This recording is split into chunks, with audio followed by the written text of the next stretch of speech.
Right? Now, let me go to this topical issue. That is this boat disaster. Right? The boat disaster. And let me pull up my notes. Let me pull up my notes and to say where should I start from.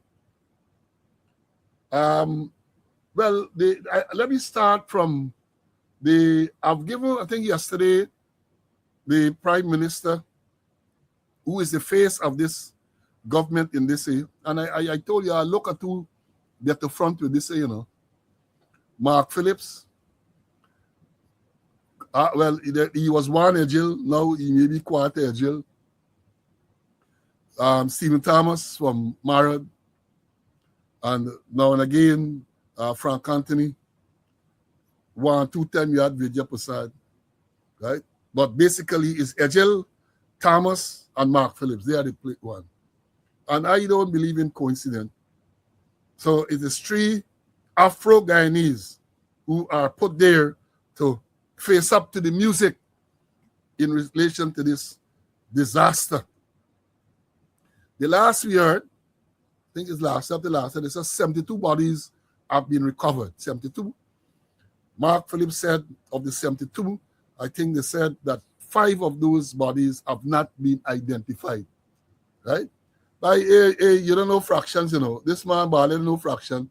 He said quarter jill, quarter jill. Like smaller than a little fraction jill. I know a jill, big jill.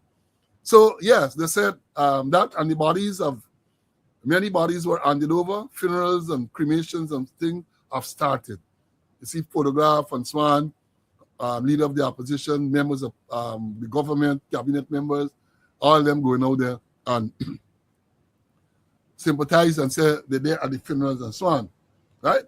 So you have that. Now,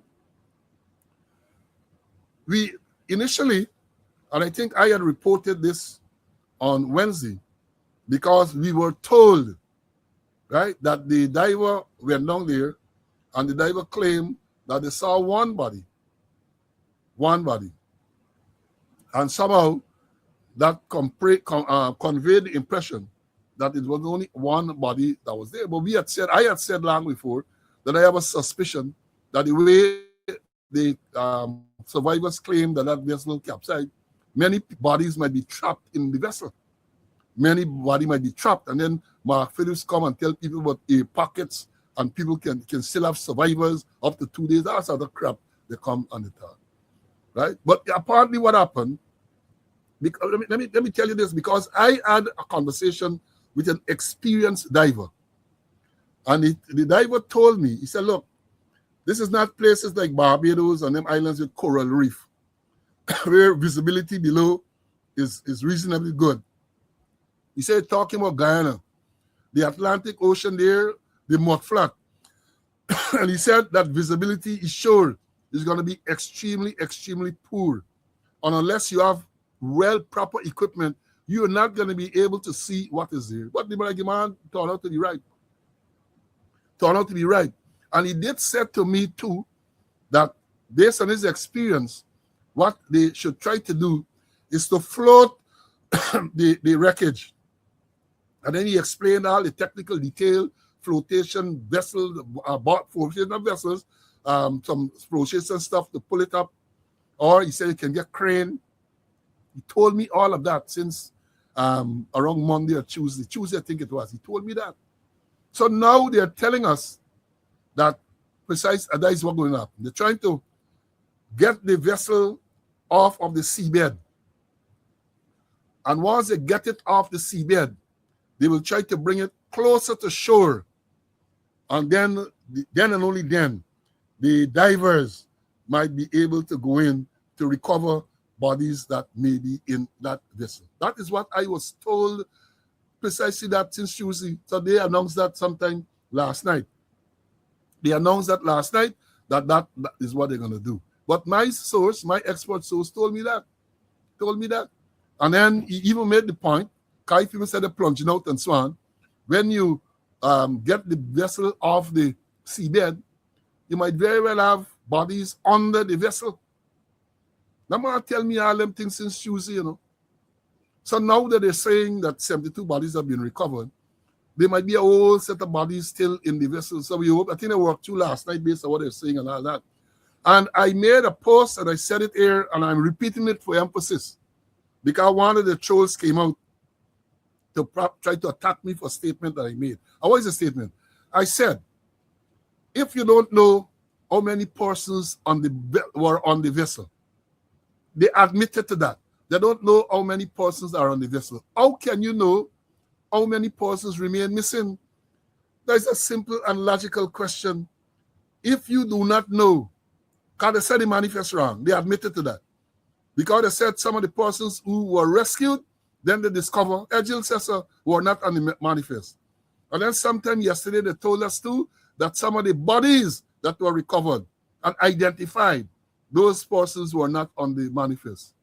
Right? So if you know, you ain't gonna be a rocket science to know that. And the man tell me how I bias and I should wait till after for what? For what? You know from the outset that it is difficult. They admitted if you don't know how many bodies or how many persons were on the vessel, you cannot accurately say how many persons are missing. You cannot. But they come and they try to attack me. And then they might pick you up. They might pick you up and then he said, well, you want me should respond. I respond in a few words. I said, I've been taught not to respond to fools. And I done there. I was taught not to respond to fools, and I see come back here. Because you got to be foolish to take umbrage to that statement I made. And I continue to say it. And other people have been saying the same thing, that if you did not, or if you do not know how many persons were on the vessel, you cannot know how many persons are missing. You can't even have a proper guesstimate as to how many persons are missing.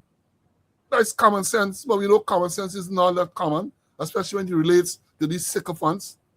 They got no common sense because common sense will tell you what I said is 100% accurate. You don't know how many persons were on the vessel, and therefore you cannot know how many persons are missing. Right? Let me understand that. Because now we have start runnings and all them type of thing. Where tickets are sold. But when you look at the system, those of us who travel in any one of those vessels, whether to the long journey to the Northwest or anywhere else, and somebody made the point today to even on the speedboats going from, let me say you're going from Purika to Bartik or somewhere there, you pay, nobody don't take down your name. So if there's a mishap, nobody can say who are the people missing. That is the reality. That is the reality. That is what we have, right? So let me move on. Let me move on with this thing. We got a lot. I got some tape to show you all and so on, right? As I said, they said the people they released the man on bail, $1 million bail. And I was nothing should surprise you, you know.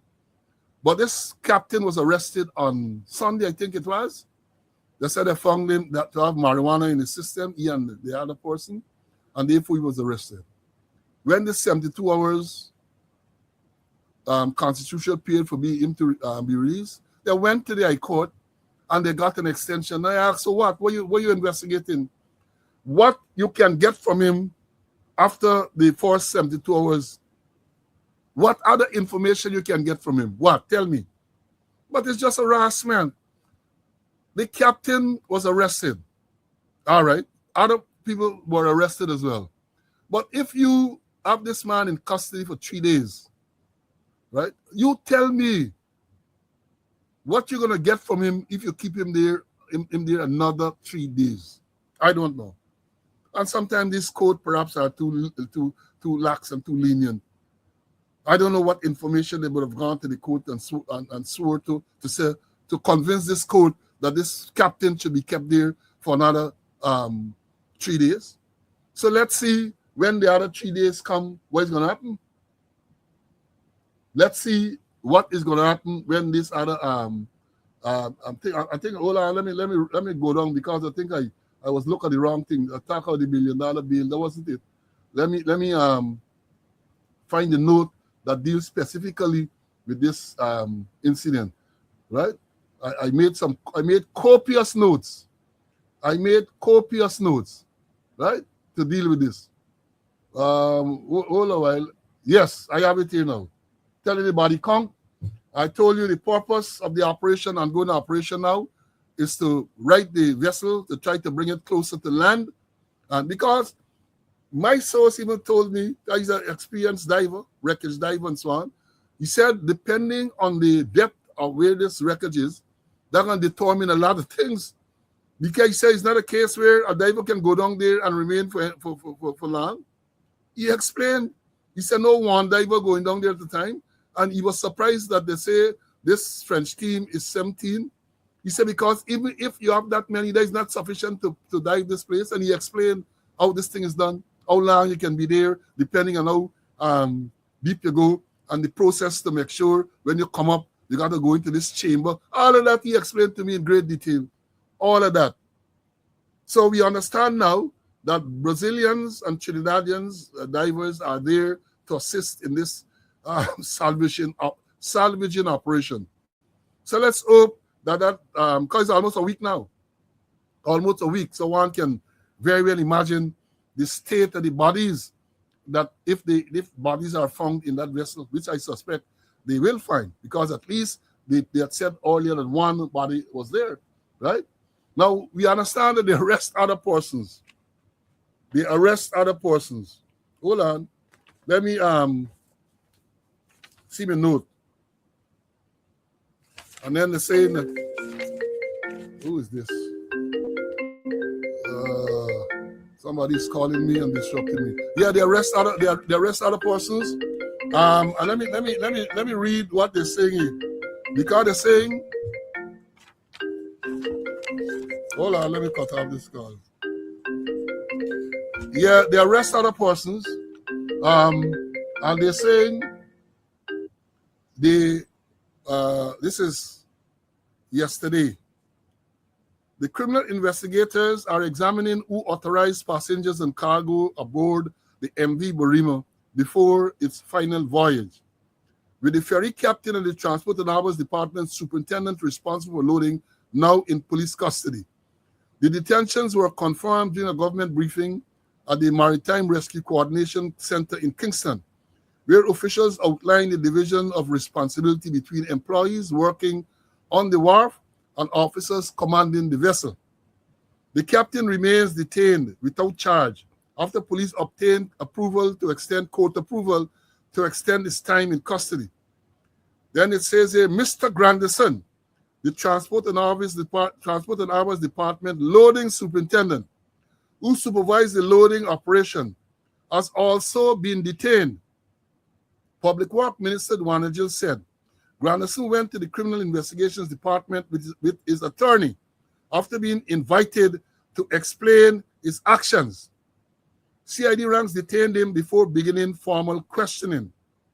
Then Ewa Ejil is reported to have said, quote, "It's too early to determine the offense," Ejil told reporters. The minister said investigators would collect statements and send the complete file to the Director of Public Prosecutions. The DPP will examine the evidence and advise whether charges should be instituted. Let me stick a pin here now. Ejil, half Ejil, quarter Ejil, now one Ejil more. Imagine this is supposed to be an investigation being conducted by the police. And Ejil talking about too early to determine offense. Ejil talking about investigators would collect statements and send a complete file to the Director of Public Prosecutions. The DPP will examine the evidence and advise whether charges should be instituted. Ejil, the minister of the government, making these pronouncements. Ejil, you see where we at, folks? You see where we there? A minister. The only role Ejil should now have in this matter, only role, is as a flipping witness or as a suspect. Ejil should be nowhere near the investigation, giving press conference and making statements. If people are arrested, and we're talking about responsibility and all that, Ejil should be in custody too, as a subject minister, because we have evidence to show his negligence. We have evidence. So you have Ejil making statements.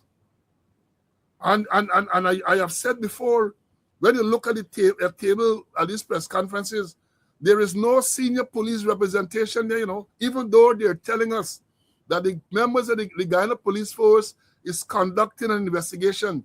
No police officer is there to answer to questions related to the investigation. So Ejil telling you about determination of offense, and Ejil telling you about file going to DPP for the DPP to determine whether charges should be filed or not. Then they say police may seek further court-approved extension in additional time to complete the investigation. Needed detention establishes criminal responsibility, and no charges had been filed against either man at the time of briefing. Investigators are focusing on the chain of command during the loading process and the authority each official held to reject unrecorded passengers or improperly documented cargo, right? According to the government explanation, the loading superintendent exercised operational control over waterfront activities. Those responsibilities including overseeing ticket sales, supervising workers, and managing the movement of cargo onto the vessel, right? The captain and mate, however, retain ultimate authority aboard the ferry and could accept or reject any passenger or cargo item presented for loading. The investigation must now determine whether those duties were carried out, whether any official knowingly permitted irregularities, and where the system failed. Authorities have acknowledged that numerous supervisors were absent from the original.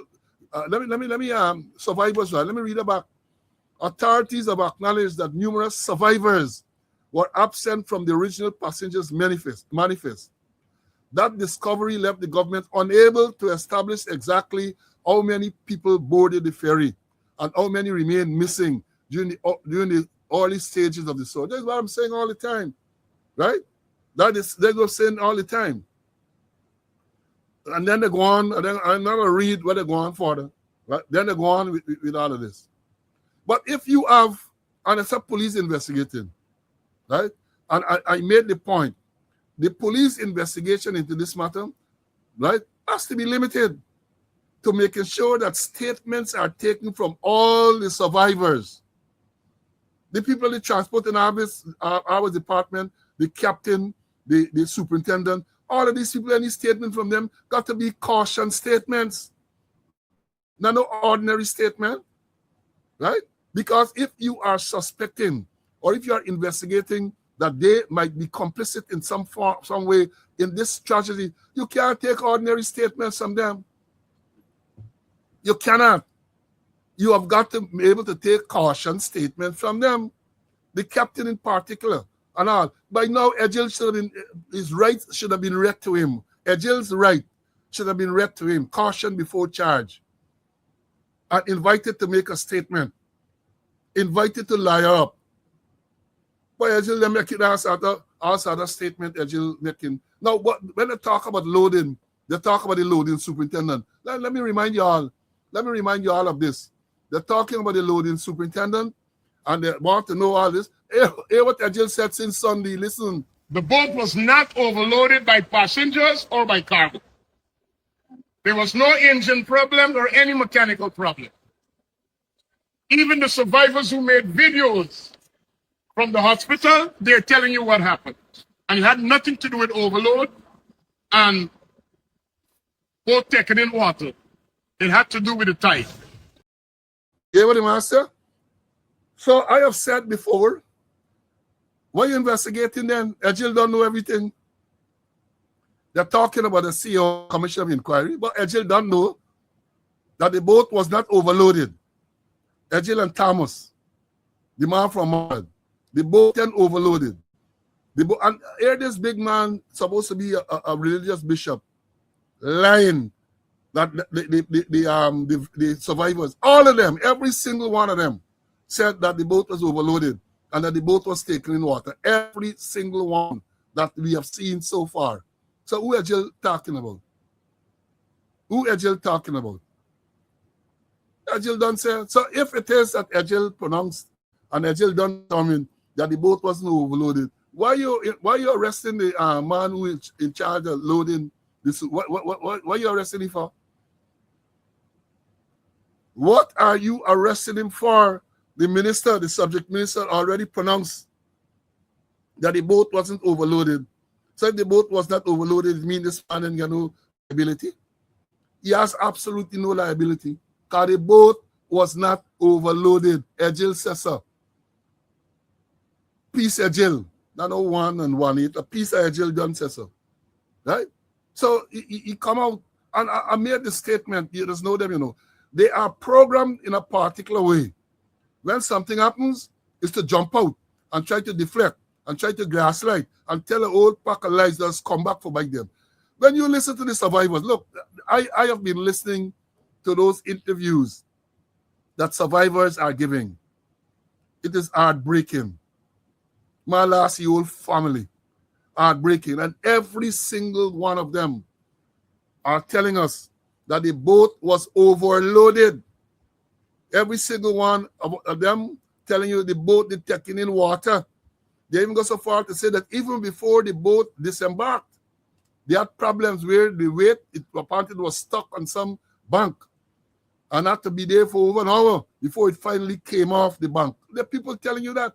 And I'm hoping that this Dunson one, that name, it can get a team together and get statement from all of these people, you know. That is how this thing, all of those survivors should get to be made to give statement. Now, all of those tapes that are being by newsroom and all of the other people putting out tape on the social media, the police should seek to acquire copies of all of those videos. That is how you do investigation. All of those things should be there to put together. All of them things. But me, I know what they're doing. I don't know what they're doing. Statements, especially from the survivors. You might very well have had people on the stelling who did not board the boat, who might be able to give you valuable information. They told us some time ago that there was CCTV at the departure point. Been hearing nothing more about that, you know. That CCTV might end up like the CCTV outside of Palm Court when Paper Shot was killed. Images can be found and all them type of thing. It might end up like, God, they told us they were looking at the CCTV at the loading place there in Kingston to get evidence, I guess, as to, well, visual evidence. You're not hearing anything more about that? We're not hearing anything. Yes, the story by Neil Court, I have it here to play if I get the time. Sad story. Sad story. Let me see. Somebody mentioned Neil Court is one of the persons who lost their life on the boat. Let me play that for you. Because somebody mentioned it here. Let me play it to you. Look, listen to it. For years, Neil Court made a living aboard Guyana's ferries. After spending years working on the Kimbia ferry, he eventually became the canteen operator on the MV Barima, serving passengers on the long journey between Georgetown and Port Kaituma.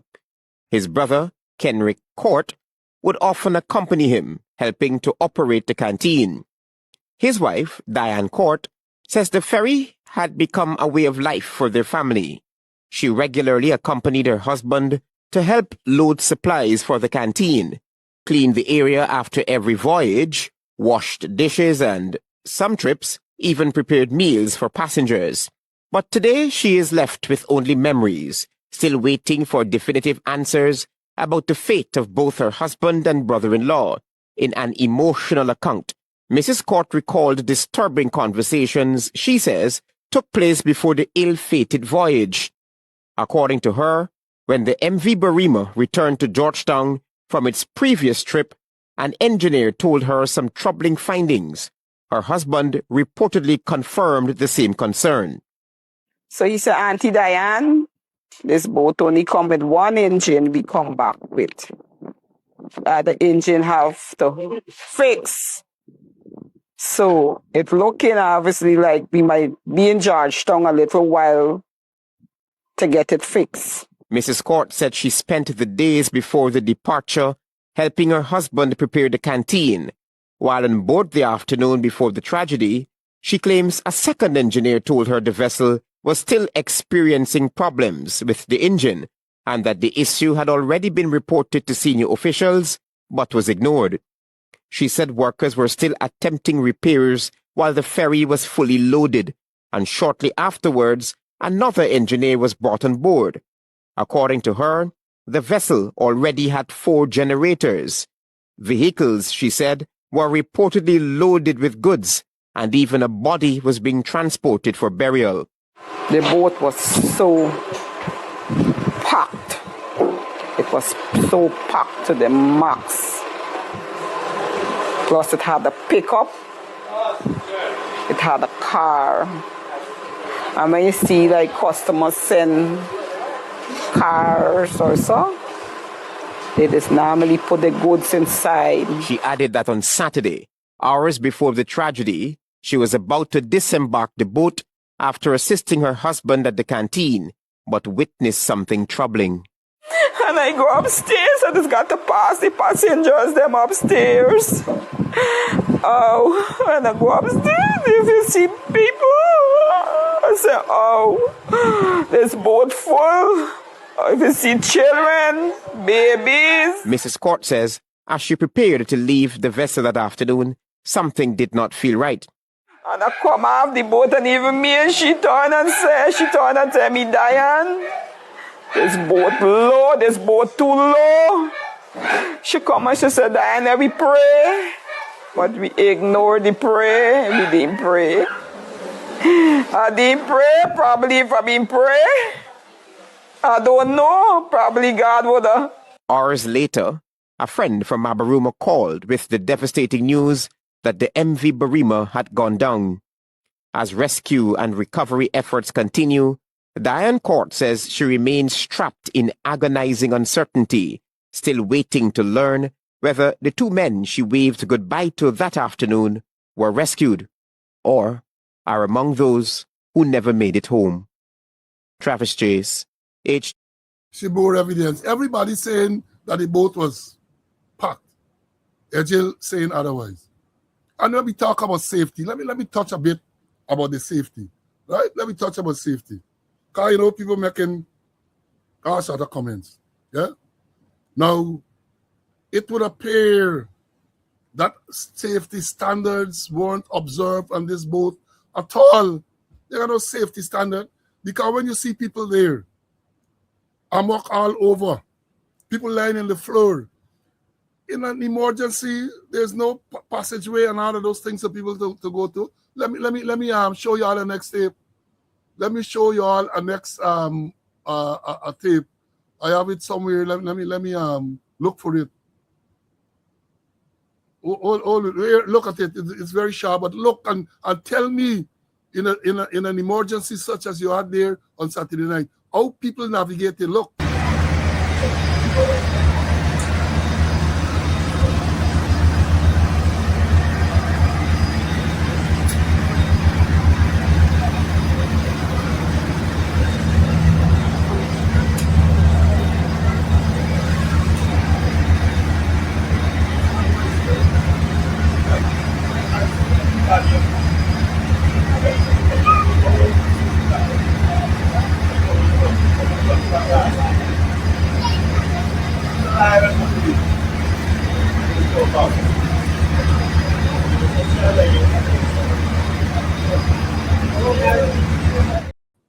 You see what's going on there? In that boat? Suitcase, all thing all over. How you maneuvering? And Ejil, that is criminal negligence, buddy. I don't care what they say. To have allowed people to get into that boat and be in that state. And next thing I want you all to let me play it back shortly. I know if you all observe. Look where the life jackets are. I'm gonna play just that part. Look where the life jackets are. Look at the top. Look.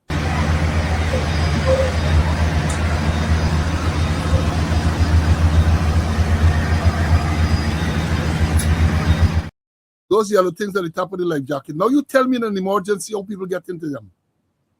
You tell me in an emergency. And that is not only on the captain and the sailors. That is on the old Transport and Harbors Department and the minister, Ejil. Where does the responsibility end? Are the captain responsible for this derelict, decrepit scrap iron on the water? How can the captain be responsible for that?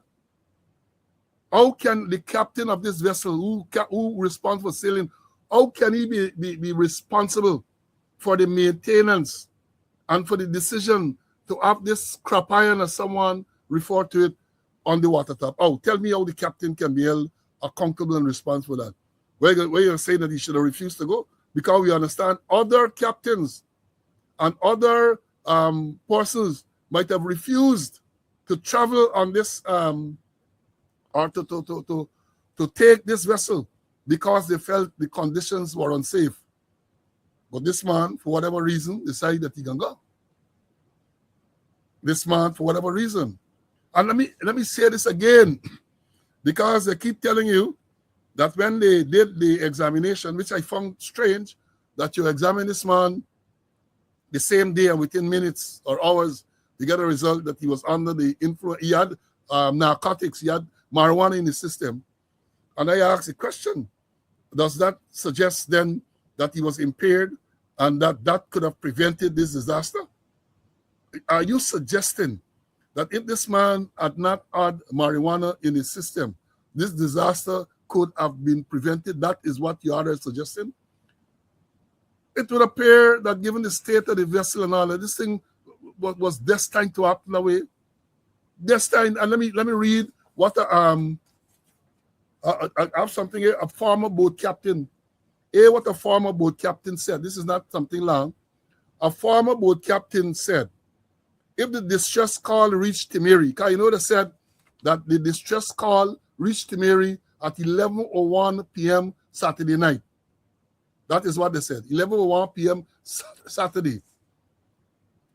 A former boat captain said, if the distress call reached Timeri, it simply means the captain knew the boat was going down and had sufficient time to make the distress call. So did the water from the big wave got into the boat and the weight of the water capsized the boat? And since he had time to make that call, then he had sufficient time to tell his crew, give every passenger a life jacket. And I'm saying that since the boat was over its limit with passengers, then there were not sufficient life jackets for everyone. Any attempt to share it out would have resulted in chaos and fights. We can see clearly the consequences of corruption and should learn from this. I have been saying it for years. Corruption can lead to deaths. Collecting bribes from traffic violators will encourage them to keep violating the laws until they get killed or they kill someone. And it's impossible for corrupt leaders to root out corruption. They must remove themselves, or we, the people, must be bold and have enough, must be bold enough and brave enough to remove them from office. Ejil is aware of the corruption at the wharf and turns a blind eye to allow the hustlers to make money off corruption. It is the government that removed the system that were put in place by the coalition minister David Patterson to curb corruption at the MV Barima wharf. Then he ended by saying Ejil must go. And there's a call now from several quarters for Ejil to go. And this former captain made reference to the former minister there, Patterson. And excuse me, hear what Patterson had to say. I think this was yesterday or sometime. Let me see if I find what Patterson, excuse me. Hold with me a minute. Let me find what, here it is. Listen to this.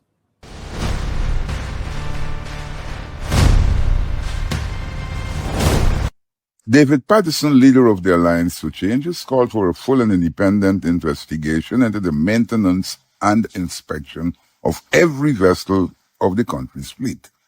His comments came during a joint opposition press conference on Wednesday. At the center of the press conference was the MV Barima tragedy on Saturday night. The vessel went down off the Pomeroon coast en route to the northwest. The vessel had an estimated passenger capacity of approximately 150 persons, and a cargo capacity of approximately 290 metric tons. For a vessel this age, maintenance is not a routine administrative matter. It is a matter of public safety. He said that from the 1990s up until 2020, maintenance was done by established contractors. These included GNIC and Courtney Ben Contracting Services. Those arrangements were disturbed when the PPP government came into office in 2020. Contracts previously awarded to Courtney Ben were withdrawn, and that company was forced into liquidation. GNIC is no longer operational after its dockyard was repossessed by NISIL.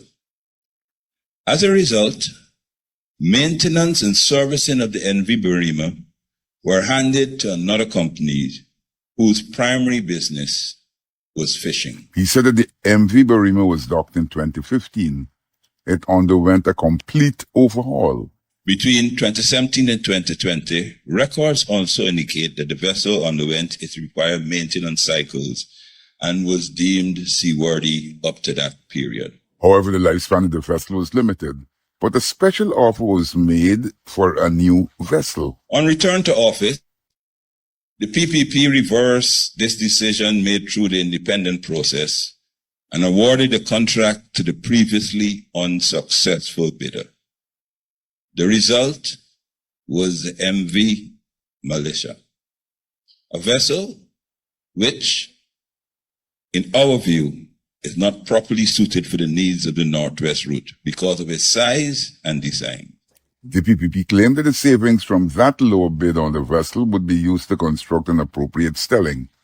6 years later, the stelling is still to be constructed. The problem of persons attempting to travel without official tickets, whether with or without the collusion of staff, is not new. Between 2015 and 2020, independent inspectors were hired directly by the Ministry of the then Public Infrastructure to verify that passengers, cargo, fuel, and related operational matters were properly accounted for and documented. That too was disbanded. The inspectors were removed and not replaced. The government can't escape blame for the disaster. Adam Harris reporting. You gotta listen to these things, you know. Systemic or systematic dismantling of the barriers that were put in place to make sure that things run a little smoothly. So how are you going to tell me you're not going to blame this government for this disaster? How are you going to tell me that they are responsible, Edgil as the subject minister must go, and perhaps a proper investigation might very well find him criminally responsible? Might very well. As this part, let me play another tape. I got a few tapes here. Let me play. Listen to this one here. Who fills the hole in the arms of the mother that is crying for her baby? Who is filling the hole for the brother, the sister, the aunt, the uncle, the daughter that is crying for her father and uncle that cannot be found in the waters? One life lost is one too many. All great leaders echo that. Over all the centuries, one life lost is one too many. Guyana, we have over 100+ persons, and we are here to speak for you. We join together to speak for you. We cannot be silent on this. This is the highest level of incompetence. And to fix this is only one way. The PPP dictatorship administration must go. And we first must start start with a minister responsible for the Ministry of Public Works. Ministerial responsibility means accepting responsibility not only when systems succeed, but when systems fail. And that is what I would have done if I were in Minister Edgel's position. And also, I would have removed the title Bishop from my name.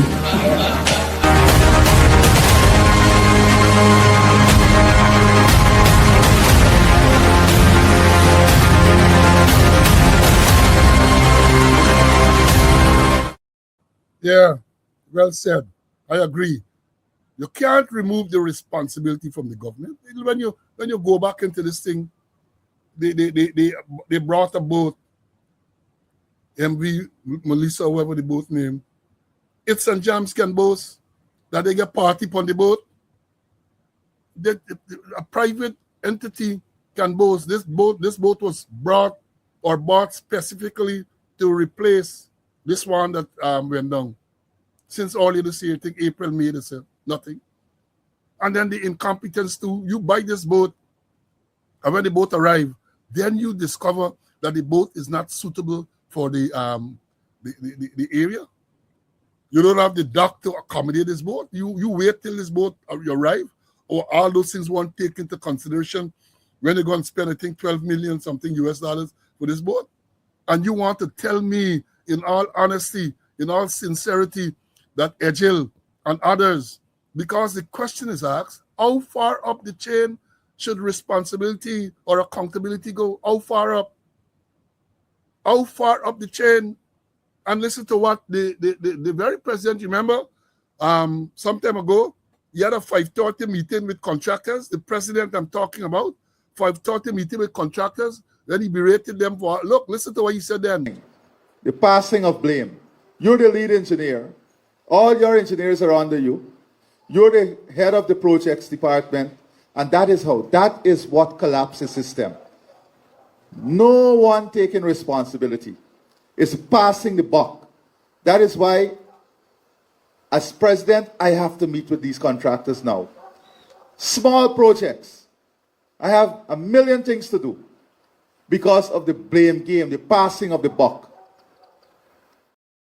They were pass buck then, and they're passing buck now. Edgel passing the buck to showing the captain under the boat, under the boat, showing the captain and those people. But the president come out, he like talk, make a lot of statements. A lot of statements he making. But these things, the beauty about the internet and these digital stuff now, they're there for you to confront them with. And that's what we're doing. A statement about who is to be held responsible for passing the buck. And now they're passing the buck. He is now passing the buck because I believe, based on what has been revealed so far in terms of the history of this vessel, that the whole government got to share responsibility. And let me play another tape. I told you I got a lot of tapes to play to all this afternoon. Listen to this one. Listen to this carefully. Why was an 87-year-old ferry still carrying our people? The answer isn't simple. It's a story of 2 new ships, 1 broken wharf, and 16 years of waiting. This story starts in 2010. Port Kaituma residents begin publicly demanding a newer, faster vessel. Breakdowns and delays are costing passengers and businesses real money. 2015. Government officials openly admit the Northwest ferries are past their useful life. Before leaving office, President Donald Ramotar secures a loan from India for a brand new ferry for Region 1. It is never delivered under the next administration. 2019. The Lady Northcutt is withdrawn from service. The MV Barima, already 80 years old at this point, becomes the only vessel serving Port Kaituma. September 2020. The Indian loan is revived. A new ferry will be built in Calcutta. Minister Edgel says 18 months to construct and ship. April 2023. She arrives. The MV Militia. It costs $12.7 million US. It can carry 294 passengers, built for this exact route. In Parliament, Edgel says she will replace the MV Barima and MV Kimbia. August 2023. The maiden voyage. It should take 12 to 15 hours. It takes 18. The engines suck in silt, leaving Georgetown at low tide. The minister's answer? The government of Guyana has to do some dredging.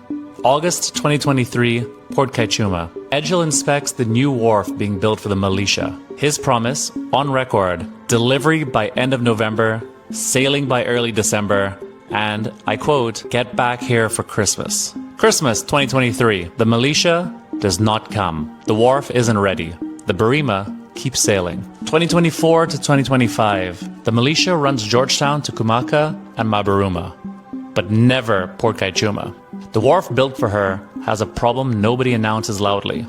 The soil is shifting. February 2025, President Ali announces the government is considering another ferry for the Northwest. Demand is growing. Early 2026, the second ferry arrives from Greece, the Calliope N, costing just over $4 million US. Air conditioned, 264 seated passengers, 82 cars, and 19 trucks. March 2026, the government invites bids for $199.3 million in repairs to the Militia, a ferry barely 3 years old, and another $124.5 million in the works for the Barima. The replacement needs rehab. The ship it was meant to replace is still carrying the load. May 2026, ministers tour the Calliope N at Kingston. Edgel says Region 1 now has 4 boats, but the Calliope N cannot sail yet. She's waiting on a presidential commissioning tied to 3 wharves that still aren't finished: Kingston, Mabaruma, and Port Kaituma. July 18th, 2026, 3:15 p.m. The MV Barima leaves Kingston Goods Wharf for Port Kaituma, 87 years old. The only ship still making the full run, 2 modern replacements, $17 million US worth, sit behind her, unable to serve the route. July 18th, 2026, at 11:01 p.m. A distress call reaches to Mary. Minutes later, the Barima is gone. July 21st, 2026. Only after the tragedy does the minister explain why the militia never reached Port Kaituma. The new wharf developed structural problems. The soil shifted. A whole section had to be broken out and rebuilt. 3 years, no maiden voyage. In closing, 2 new ferries, 16 years of promises, and on the night that it mattered, the people of Region 1 were still riding a ship built in 1939. The investigation is ongoing, and the wharf explanation is, so far, the government's count alone. Opposition MPs are demanding the records be independently verified. The people of the Northwest are demanding something simpler: that the boats bought in their name finally sail. Again, when you listen to all these accounts and times and dates, and I hope you all pick up on it, that at the end of the end of Dana Ramatar's administration, towards the end, that this boat paid for from India. And for some mysterious reason, during the coalition storm in office, the boat was never delivered. Never delivered. Was that a coincidence? But then the boat delivered once the PDP returned to office. Y'all understand what's going on here? Do you understand what is being suggested here? I hope y'all seeing through these things. Let me as well, I have some more time, right? Now, as I've said before, I said it yet, but I see now the opposition today calling for a commission of inquiry. What is being reported on today, this is just a few hours old, right? The opposition MPs seeks, urgent parliamentary debate on MV Barima Commission of Inquiry. Opposition Member of Parliament Dr. Terence Campbell has formally written to the Speaker of the National Assembly, Manzoor Nadir, requesting leave under Standing Order 12 to move the adjournment of the Assembly for an urgent debate on the establishment and terms of reference of an independent commission of inquiry into the sinking of the MV Barima. In his July 24th letter, yesterday the letter was written, Dr. Campbell described the July 18 maritime disaster as the worst in Guyana's history, noting that the death toll has exceeded 70 persons. He argued that the tragedy demanded an immediate independent investigation to determine the circumstances, cause, and consequences of the sinking, while restoring public confidence in the country's maritime safety system. Campbell has proposed that Parliament debate and adopt detailed terms of reference for the Commission of Inquiry. Those include examining the vessel's maintenance history, seaworthiness, passengers' manifest and cargo records, crew qualifications, regulatory oversight, the adequacy of the search and rescue response, and whether any negligence, misconduct, corruption, or breaches of statutory duties occurred. The proposed inquiry would also have powers to summon witnesses, obtain documents, recommend criminal, civil, or disciplinary action where warranted, and propose reforms to strengthen maritime safety and prevent similar tragedies. The proposed motion also raises concern over the age and condition of the 87-year-old MV Barima, questions why newer vessels were not deployed on the Port Kaituma route, and highlights report that several rescued passengers were not listed on the official manifest. It further calls on the government to establish a commission of inquiry without delay and ensure that its proceedings are independent, transparent, and capable of commanding public confidence. Let me say this before I discuss that even further. There was about an incident in St. Lucia, I think, about a week ago, or it happened after, I think, the MV Barima. They already got a commission of inquiry. Already. So the opposition members are calling for a debate in Parliament. And if I were a betting man, I remember once I got to Parliament, who in charge of Parliament? The Speaker. Boombox time. Do you believe that the Speaker is going to grant the request for this debate, urgent debate? If I were a betting man, I would have bet big. Right? Do you believe that I think this Parliament is supposed to be set on Monday?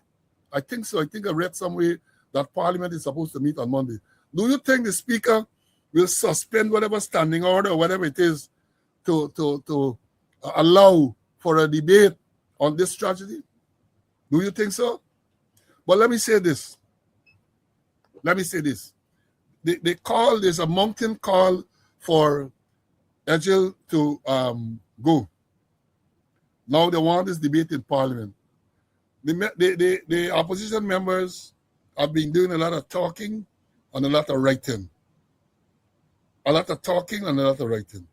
Folks, it's time for y'all up the ante.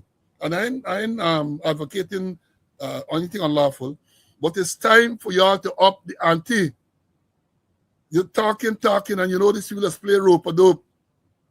They play rope-a-dope. They just wait, and something else can come up. Because we're talking about MV Barima now, we forgot about Farmgate and Cowgate. We have forgotten about that at least for a while. And then when you listen to that thing that I played there last, the boat from Greece or wherever, waiting to be commissioned by the president. Imagine that they like cut ribbon and a lot of fanfare. They're waiting for this boat to be commissioned before it is put into operation. I recall when I was at police headquarters, sitting in the operations position, deputy commissioner operations position. That was during the troubled times when we had all these gunmen at the back at Boxing and so on. The government acquired Clement Roy, Goatna Bike Me Roy, was the Minister of Home Affairs. And in 2005, I think it was, I had traveled to India along with an agent, the man who was the agent from Trinidad, to visit the company that makes these bulletproof vehicles, Mahindra vehicle, the Mahindra. We traveled there to the place and we saw, I think it was 2 or 1, I can't remember. I think it was 2. When the vessel, when the bulletproof thing eventually arrived, come on the wharf, clear from the wharf, and it was parked at the TSU Square, and then they had a big firefight at Buxton, and I ordered the vehicle to go in there. I ordered it to go tell them carry it in. I let it remain in there. You're changing drivers and so on. The PS, Angela Johnson, God rest the dead, good lady, called me to say that the minister wants the vehicle to come out so that he can formally hand it over and so on. I said, do what? Minister want this vehicle to come out. This vehicle is crucial in this field of operation. It must come out. I said, look, Green was commissioner. Green tell me, I said, no way. It ain't coming out of there. It is not coming out. I said, let me make this proposal. If the minister wants to commission the vehicle, the minister can go at the back there and commission the vehicle. It ain't coming out. The vehicle is performing a crucial, a critical role. It is not coming out. And I insisted it ain't come out. Never came out until much later. They want to cut ribbon and shake hand and take out photo. That's what they like. So this boat that came from Greece to ply this route is not put into operation, according to what they're saying, because it has not been commissioned by the president. Yeah, you think they're easy? You think they are easy? So let me see where this call for this debate will go, because I maintain a commission of inquiry. I know they're going to have a commission of inquiry.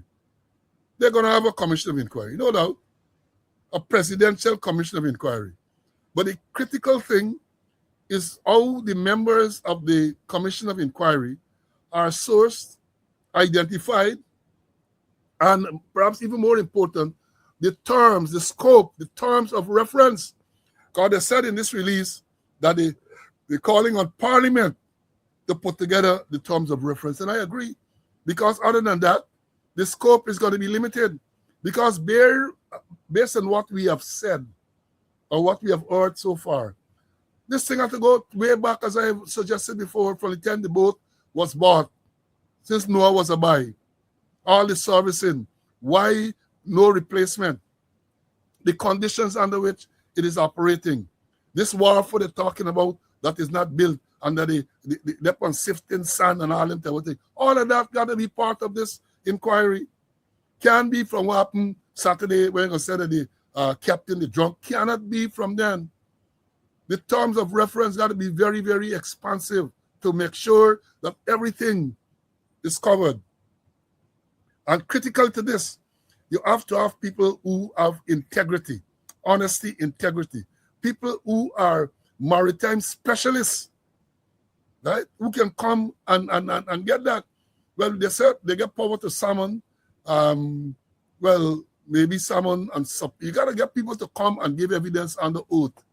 Let me understand. When you get this commission of inquiry that finally comes, they got to give evidence under oath, under the pain of being prosecuted for perjury, right? Because it has gone lie, and they're going to perjure themselves. It has happened almost in every commission of inquiry you get, they're going to perjure themselves. The last commission of inquiry we had was into the Madja fire, and that ended up as a fiasco, a farce.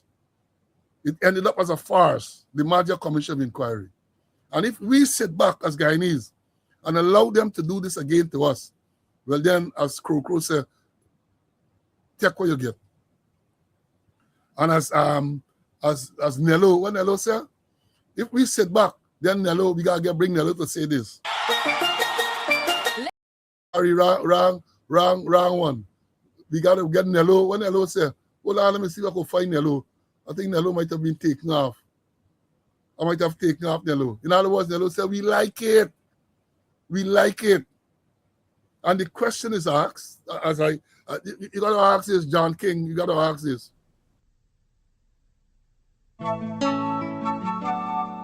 Sing whoa.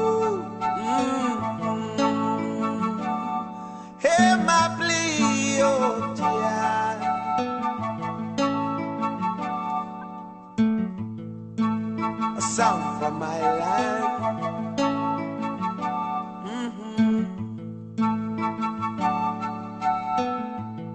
Rose up early this morning to the sounds of crying. Another mother shedding her tears. Oh, yeah. Why all the pain and suffering? Why all the senseless killing? Could it be that nobody cares? Oh, no. So many sons lost in the slaughter, blood running in the streets like water. A gun in hand knows no friend. No, warmongers selling death in my land, getting rich off the souls of we children. Can you tell me when will it end? How many more must carry this load? Oh, how many more? How many more? How many more? Before we trot down Zion Road. How many more? Sing wayo, wayo, wayo, wayo, wayo, wayo, wayo.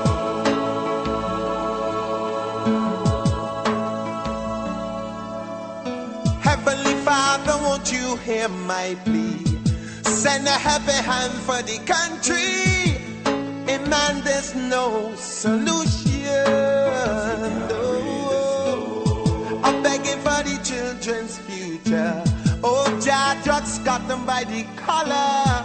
How can we stop this mind pollution? Why must we carry this load? Too many starving and too many hungry. Too many homeless souls in the city. It seems like there's no. Too many big shots and too much connections. Too many loopholes in Babylon system. But yeah, how can your children go? How many more? How many more must carry this load? How many more? Before we trot Zion Road. Sing with me. How many more? Must carry this load? How many more? Before we trot Zion Road.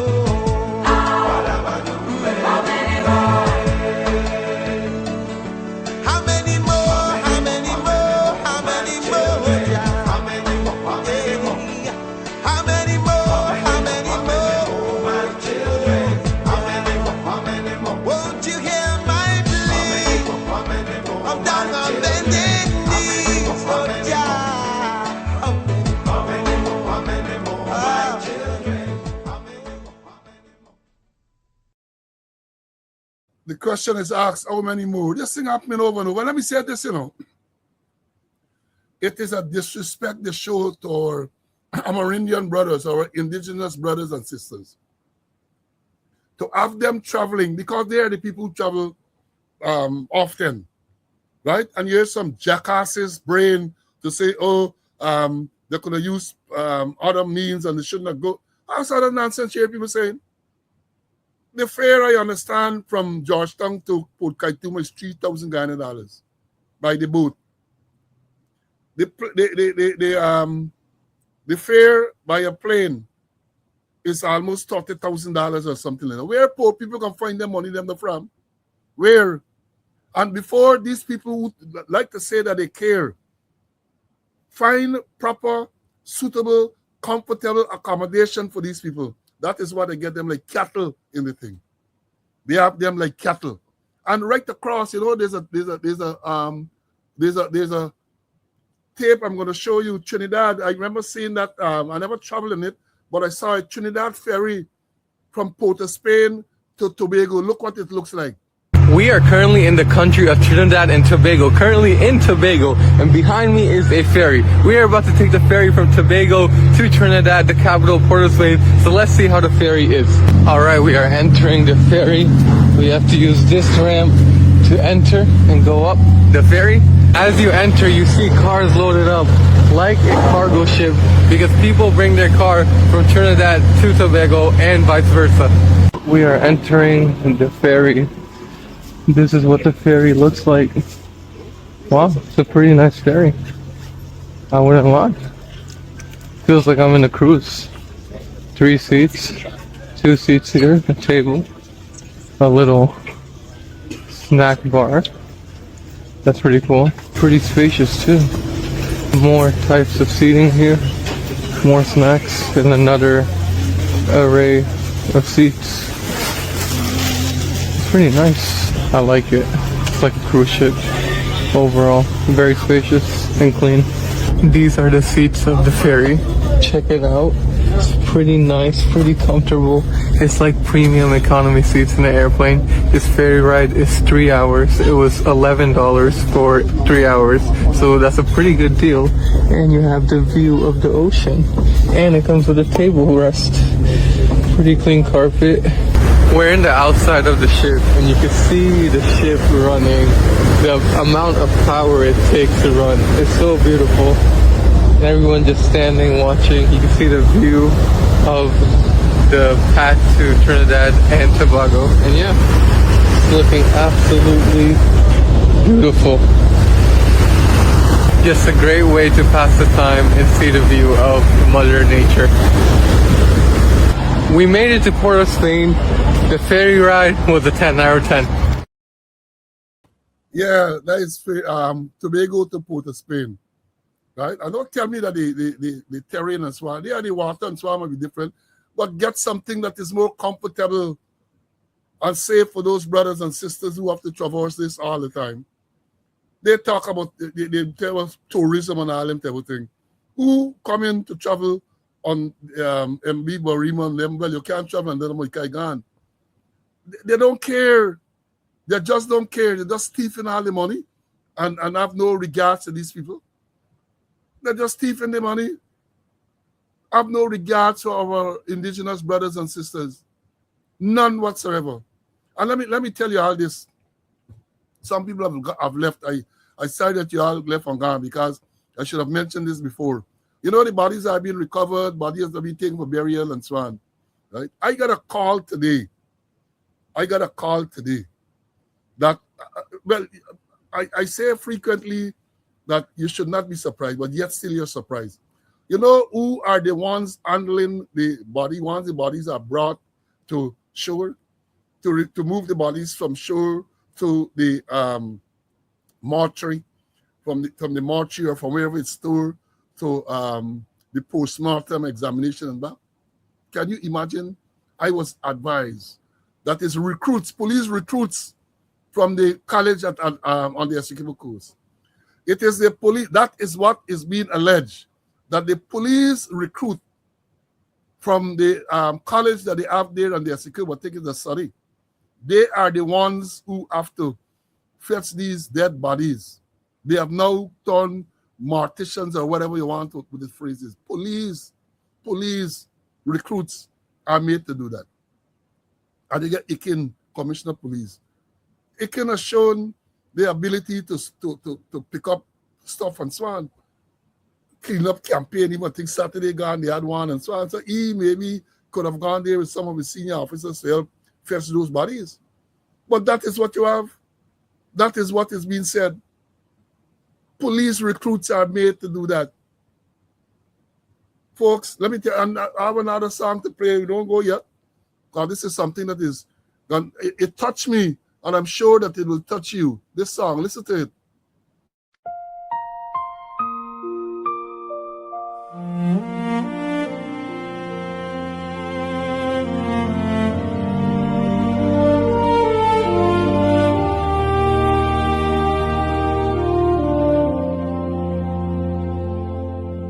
On Saturday, July 18th, 2020, 26. A journey began beneath the evening sky, with hearts full of hope and dreams yet to unfold. No one knew that night would end in goodbye. The MV Barima sailed into the Atlantic's embrace, carrying precious lives from every walk of life. Then silence fell where laughter used to be, and a nation awakened to unimaginable grief. Guyana mourns the loss of its sons and daughters. Our tears flow deep like the Atlantic waters. From every village, every heart, every shore, we call your names forevermore. You may be gone from our sight today, but your love will never fade away. Rest in peace, dear souls, safe in heaven above, forever remembered by a nation of love.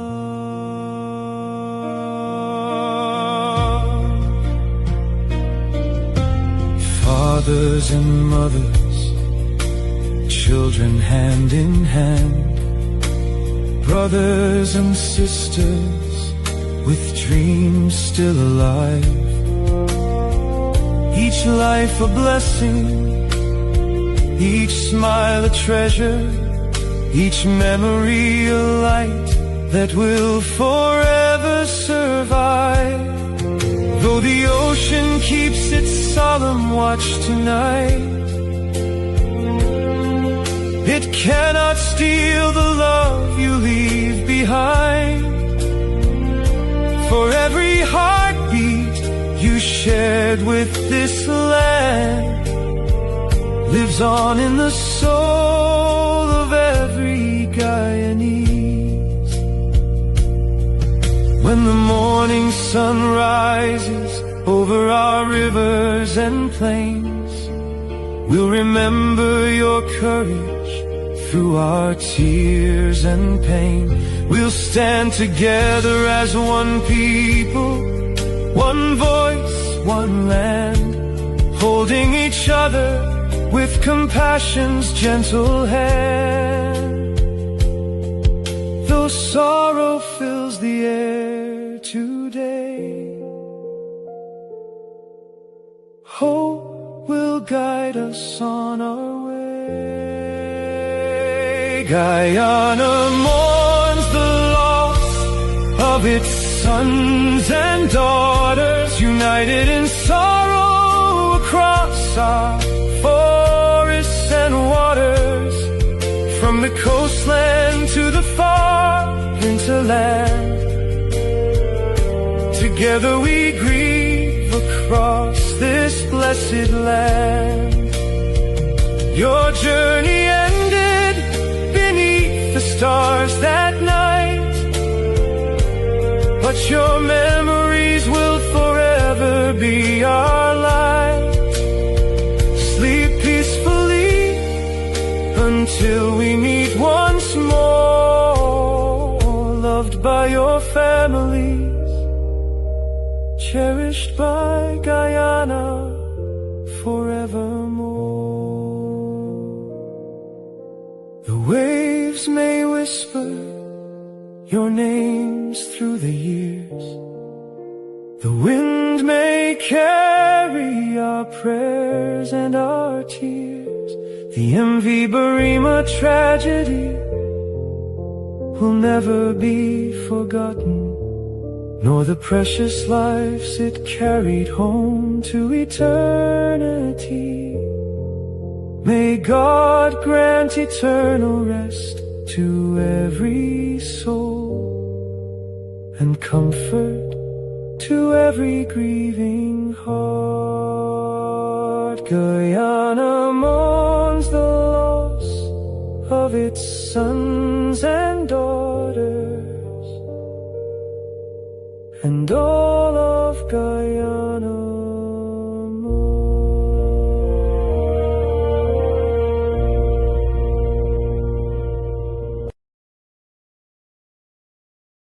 Yes, I think that was appropriate. Very sad indeed, students. Yes, I see people commenting. Very, very, very sad.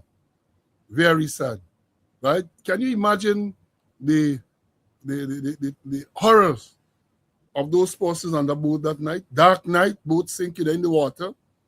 And when you listen, as I've been doing, to the what some of these people are saying, the ordeal that they went through. Come on, y'all make case and file the lawsuit against this government here. Liars, y'all liar up. Don't tell pittance from them. Liar up, because it is the negligence of the government that caused this. Criminal negligence. And they must be made to pay. People gotta go, man. Not the sailor and the captain and the superintendent, them alone. Ejil got to go. Indar got to go. And perhaps he got to go out farther up the chain. Let's get this commission of inquiry. And I'm saying again, they like play rope-a-dope. So don't let up, and then the next thing you know, it's dragging out and dragging out and dragging out, and people memory fade and all this everything, and some other issue. Because, let me tell you this. I almost forgot to mention this. The show, these people vicious. Vicious. Hear what the Guyana Chronicle, the propaganda page, hear what Chronicle wrote. Concerns raised as opposition leader is seen being transported by accused drug trafficker.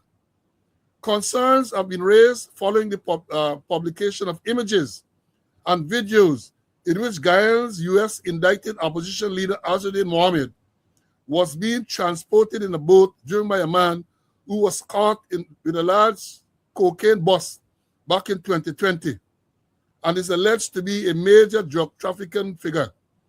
In the photos and live video images posted by Mohammed on his team Mohammed Meta Facebook page, Mohammed was being driven around in a boat operated by Bunishwar Dosraj, known as Bonnie. That's what Chronicle can write. When Roger Khan, the convicted drug lord convicted in the US, was close to the PPP, and evidence that he called Ramsamy on the night when Waddle was assassinated. Y'all didn't see nothing wrong with that. These people are subhuman, They're writing all sort of thing. And then listen to this. This is the next one. Some Jan Prasad, me I know he be. Here he's written, here what he wrote on Facebook. I'll screenshot these things. According to reliable source, the MV Barima tragedy wasn't no accident. It was carefully planned and financed by Mohammed and executed by staff from the Transport and Harvest Department. My lord, how the cybercrime unit and getting into these people and charge them? How? Tell me how. The people claiming on social media that this thing, the MV Barima, was no accident. Mohammed paid the staff to kill themselves, basically. He said Mohammed paid staff from the Transport and Harvest Department. So he paid them for commit suicide. Because they said that all said the people who were on the boat have died.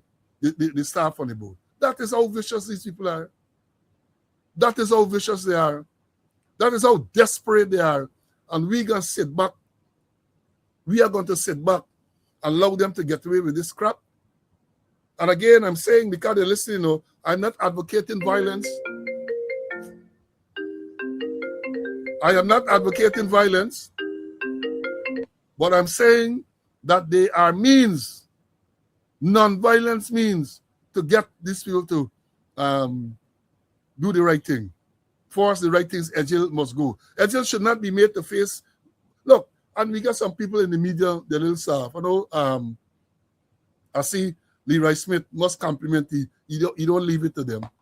But when Ejil come there, you should ask him, why is he not under close? Why is he not arrested? How can Ejil, who is in charge of that ministry, come to face? Ejil got to be a suspect, got to be investigated as a suspect in this matter. He should not be given any press conference. So too should Stephen Thomas.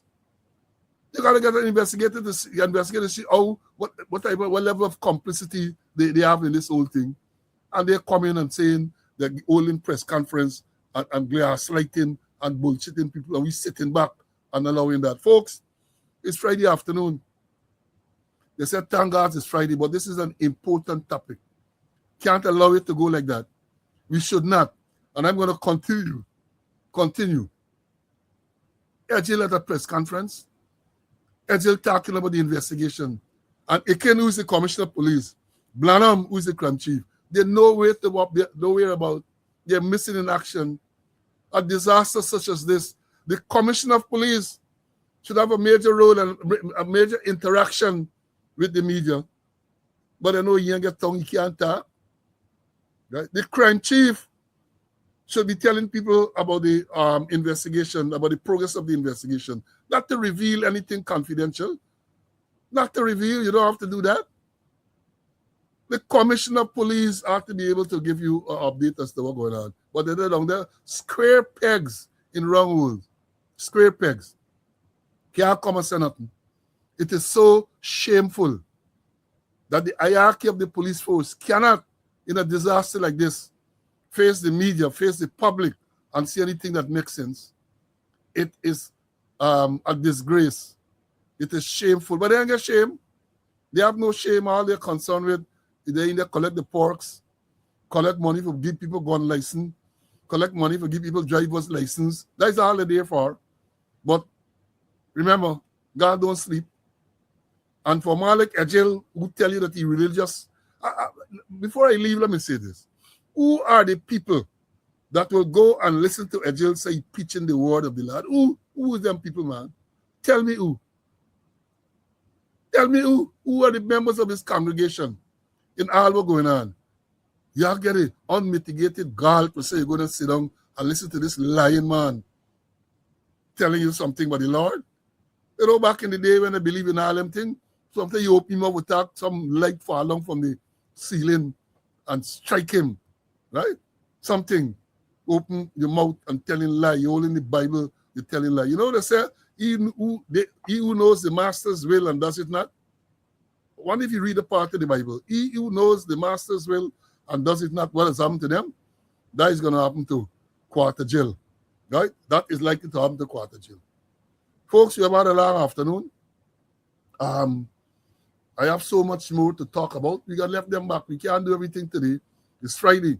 And all I want to say to you is that make sure you are safe